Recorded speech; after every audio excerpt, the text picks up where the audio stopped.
Movie की शुरुआत में हम डिटेक्टिव डैनी रुडकी को देखते हैं। ये इस समय एक थेरेपिस्ट के पास बैठे हैं। वो इसे हिप्नोटाइज करके पूछती है कि तुमने लास्ट बार अपनी बेटी को कहाँ देखा। डैनी बताता है कि वो पार्क में खेल रही थी। मेरा थोड़ा सा ध्यान भटका और वो मेरी आंखों के सामने से गायब हो गई। मैंने उसे बहुत ढूंढा लेकिन वो नहीं मिली। कोई उसे मेरी आंखों के सामने से ही अगवा करके ले गया। तभी डैनी के पास उसके साथी निक्स का मैसेज आता है और वो उसे अपनी ड्यूटी के लिए बुलाता है। फिर जब डैनी लिफ्ट में जाता है तो वो अपनी वाइफ और बेटी की पिक्स देखता है। दरअसल उसकी बेटी 18 साल के लड़के ने अगवा कर ली और जब उसे पकड़ा गया तो उसे किडनैपिंग के बारे में कुछ भी याद नहीं था और सबूतों के अभाव में उस लड़के को बरी कर दिया गया। बस यही बात सोच सोच के डैनी का दिमाग अक्सर खराब रहता था। फिर वो उस बिल्डिंग के बाहर आता है जहां उसका साथी निक उसे लेने आया था। वो बताता है कि हमें एक अनजान कॉल आई थी। उसने हमें बताया कि द बैंक ऑफ ऑस्टिन में आज रॉबरी होने वाली है और चोरों का लक्ष्य है लॉकर नंबर 23 चुराना है। निक बताता है कि बैंक ऑफ ऑस्टिन की दूसरी शाखाओं में भी चोरी हुई है। वे कोई पैसा नहीं चुराते, सिर्फ और सिर्फ लॉकर नंबर 23 ही चुराते हैं। डैनी का भी लॉकर उसी बैंक में था। अब वे दोनों अपनी पूरी टीम के साथ बैंक के बाहर घात लगाकर बैठ जाते हैं ताकि चोरों को पकड़ सके। तभी वहाँ पर एक आदमी आकर बेंच पर बैठ जाता है। फिर एक लेडी फोन पर बात करती करती वहाँ बैठ जाती है। डेल नाम का ये आदमी उसे हिप्नोटाइज कर लेता है और कहता है कि आज जानलेवा गर्मी है। फिर वो बाहर खड़े गार्ड्स को भी कुछ कहता है और वहाँ से चला जाता है। डैनी बिना समय गवाए अपनी वैन से बाहर आ जाता है और भागकर बैंक में चला जाता है। निक उसे रोकता है कि ऐसा मत करो। डैनी बैंक मैनेजर को कहता है कि मुझे मेरा लॉकर खोलना है। वो लेडी जिसे डेल ने हिप्नोटाइज किया था उसे ऐसा महसूस हो रहा था जैसे आज सच में बहुत गर्मी है और वो अपने पूरे कपड़े उतारने लगती है। उसके चक्कर में एक्सीडेंट भी हो जाता है। उधर डैनी लॉकर में जाता है तो मैनेजर कहता है कि मैं अपनी चाबियां ऑफिस में भूल आया, अभी लेकर आता हूँ। लेकिन उसकी चाबियां तो डैनी ने चुरा ली थी। उसके जाने के बाद डैनी लॉकर नंबर 23 खोलता है और उसके अंदर से उसे अपनी बेटी मिनी की तस्वीर मिलती है। डेल बैंक के एक कर्मचारी को हिप्नोटाइज करके लॉकर निकालने के लिए भेजता है। वो डैनी के रोकने पर भी नहीं रुकती। इतने में वहाँ पर हिप्नोटाइज किए हुए गार्ड्स आ जाते हैं और डैनी के ऊपर फायर कर देते हैं। फिर वो लेडी बॉक्स लेकर एक ट्रक में बैठ जाती है। उस समय निक और उसके साथी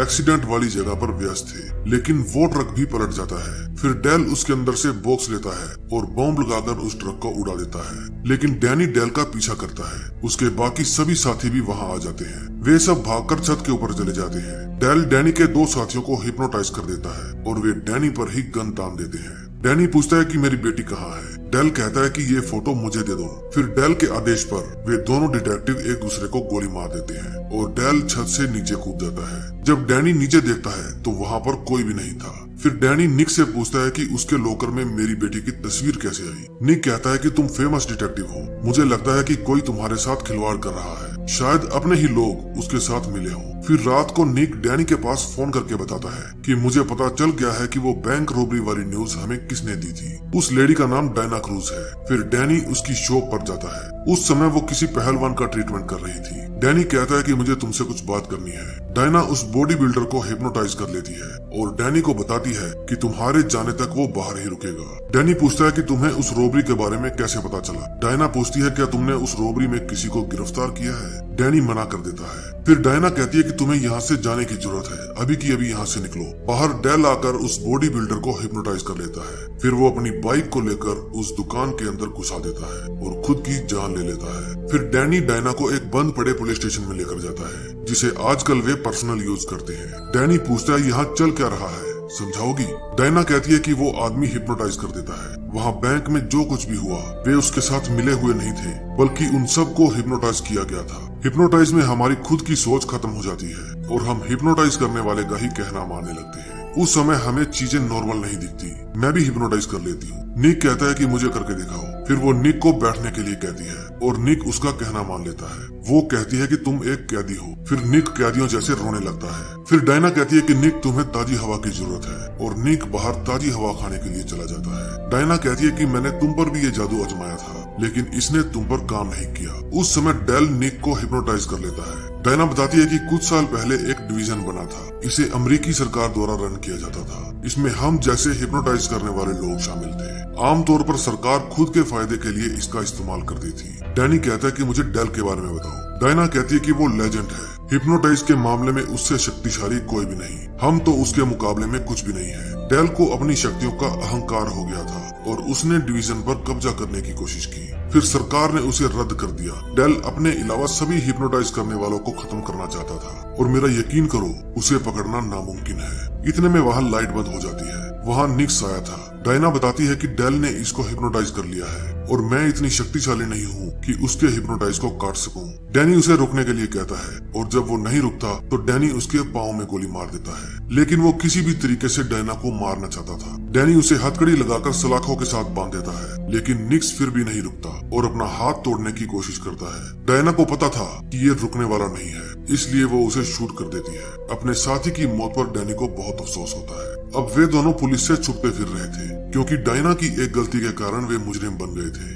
वे एक रेस्टोरेंट में बैठे थे। डैनी कहता है कि वो बैंक में मेरी बेटी की फोटो लेने आया था। मुझे नहीं पता वो इसका क्या करेगा। किसी ने तो इस फोटो को लॉकर में रखा ही होगा। मुझे कुछ भी समझ में नहीं आ रहा। लेकिन इतने में वहाँ पर एक पुलिस वाला आ जाता है। वो दोनों को देखकर अपनी गन निकालने की कोशिश करता है, लेकिन डायना उसे हिप्नोटाइज कर लेती है। फिर वो अपने साथियों को फोन करके बताता है कि मैंने उन दोनों को दक्षिण की तरफ जाते देखा है। जब डैनी और डायना वहाँ से जाने लगते हैं तो पुलिस वाले के वॉकी टॉकी पर डेल की आवाज आती है। वो कहता है कि मुझे पता है वे दोनों वहीं पर हैं। फिर वे बाहर जाकर देखते हैं तो डेल दो पुलिस वालों को लेकर वहाँ आया था। फिर डैनी वहाँ से भाग जाता है और वे उसका पीछा करने लगते हैं। डैनी भागकर रेलवे ट्रैक पर चला जाता है और गाड़ियों के बीच छुपने की कोशिश करता है, लेकिन डेल उसका हर जगह पर छिपना मुश्किल कर देता है। तभी डैनी को महसूस होता है कि डेल ने शायद उसके ऊपर हिप्नोटाइज करने की कोशिश की है, क्योंकि उसे सब कुछ अजीब दिखने लगा था। इतने में वहाँ पर डेल और दो पुलिस वाले आ जाते हैं। वे डैनी को मारने ही वाले थे कि वहाँ पर डायना आ जाती है। इतने में डेल गायब हो जाता है। डायना डैनी को अपने ट्रक में बिठाकर वहाँ से ले जाती है। डायना बताती है कि जब कोई आपके ऊपर हिप्नोटाइज करता है तो आपका मन खुद बे खुद वो काम करने के लिए तैयार हो जाता है जो हिप्नोटिक चाहता है। लेकिन तुम्हारी बात अलग है। तुम्हारे पास एक मानसिक ब्लॉक है।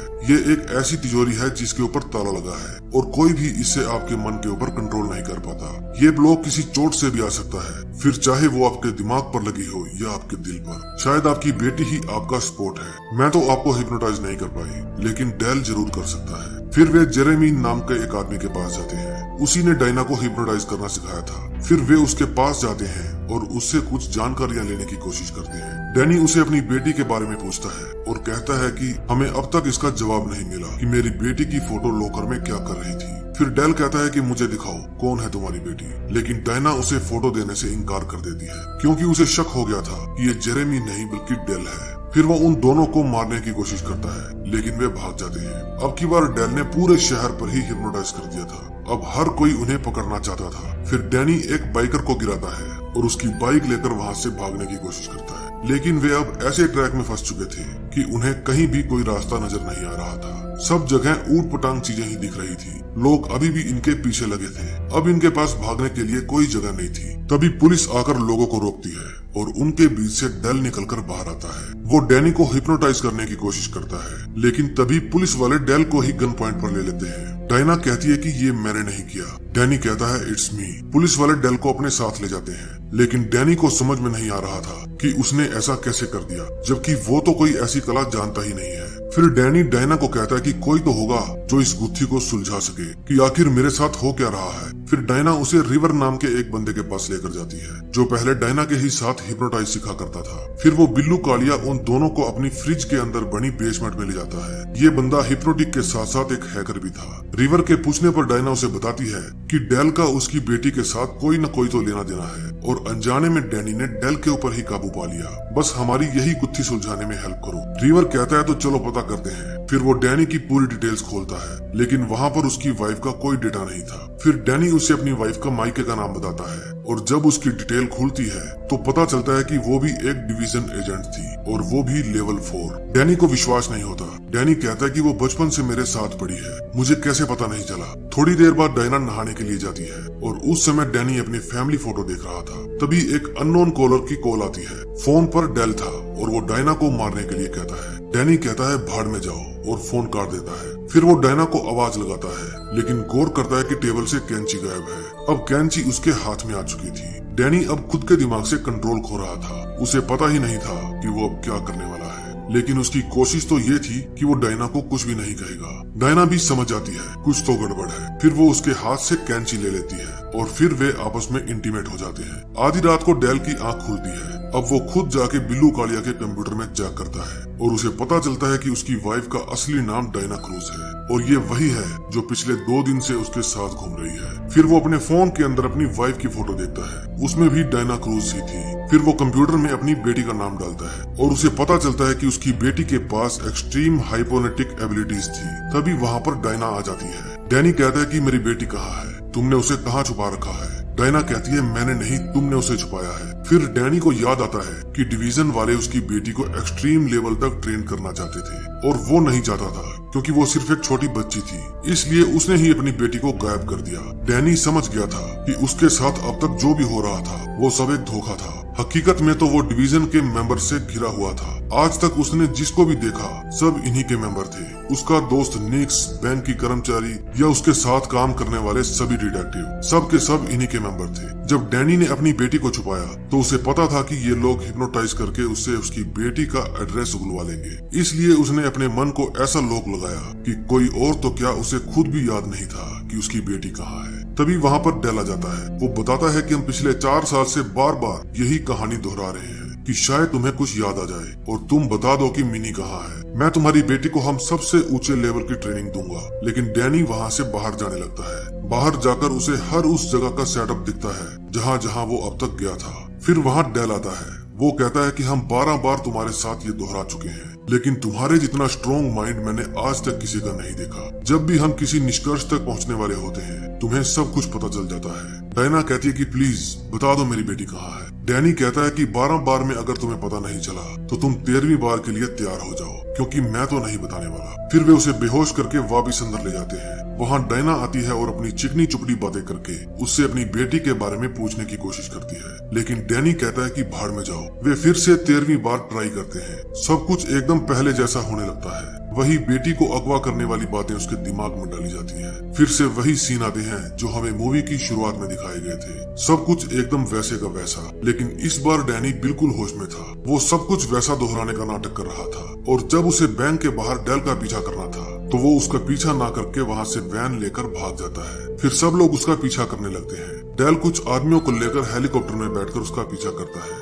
डैनी जंगल में बने हुए एक घर के अंदर जाता है जहाँ उसके मोम डैड रहा करते थे। उसने अपनी बेटी को वहीं पर छुपा रखा था। डैनी के मोम डैड के बारे में डायना को भी नहीं पता था। भाई साहब, बंदा हो तो ऐसा जो किसी को अपने राज नहीं बताता। जब डैनी उस घर के अंदर जाता है तो वहाँ अपनी बेटी मिनी से मिलता है, लेकिन इतने में डेल और उसकी टप्पू सेना वहाँ आ जाती है। डेल के मोम और डैड उसे कहते हैं कि ये प्राइवेट प्रॉपर्टी है, कहाँ घुसे आ रहे हो। डायना कहती है आप जो भी हो हमारे बीच में मत आइए, लेकिन डेल बातें करने के मूड में नहीं था और इशारा करके उन दोनों को मारने का ऑर्डर देता है। उनके मरते ही डैनी बाहर आता है और कहता है कि क्या तुम वही औरत हो जिसको मैंने प्यार किया था? क्या हमारी बेटी को भी यही सिखाना चाहती हो? तभी घर के अंदर से मिनी बाहर आती है। डायना उससे मिलकर बहुत खुश होती है। मिनी कहती है कि वापिस सुधरने के लिए मुझे आप पर गर्व है, मैं आपको इन सब से आजाद कर रही हूँ। फिर वो इशारा करती है और सभी एक दूसरे को शूट करने लगते हैं। मिनी इन सब से ज्यादा पावरफुल थी। डेल खड़ा खड़ा देखते ही रह जाता है। दरअसल ये मास्टरमाइंड डैनी का ही प्लान था। वो अपने 13वें ट्रायल के दौरान पूरी डिवीजन को यहाँ पर लाना चाहता था ताकि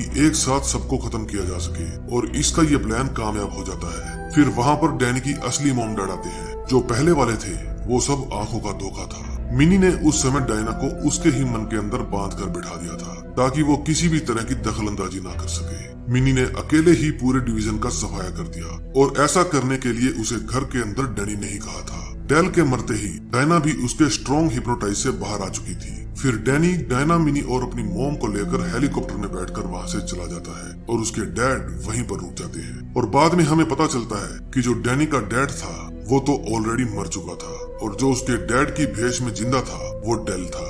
दोस्तों, इस मूवी में भर भर के सस्पेंस दिखाया गया है, और जिस तरह से मूवी की एंडिंग हुई है मुझे पूरा विश्वास है कि इसका सेकंड पार्ट जरूर आएगा। और जब भी इसका सेकंड पार्ट आया तो मैं आप लोगों के लिए उसे लेकर आऊंगा। बस आप मेरे चैनल को सब्सक्राइब कर दीजिए। अगर वीडियो पसंद आई हो तो वीडियो को लाइक और कमेंट बॉक्स में एक प्यारा सा कमेंट छोड़ दीजिए। आपके हर कमेंट का मैं जवाब दूंगा। तो मिलते हैं नए दिन नई स्टोरी के साथ।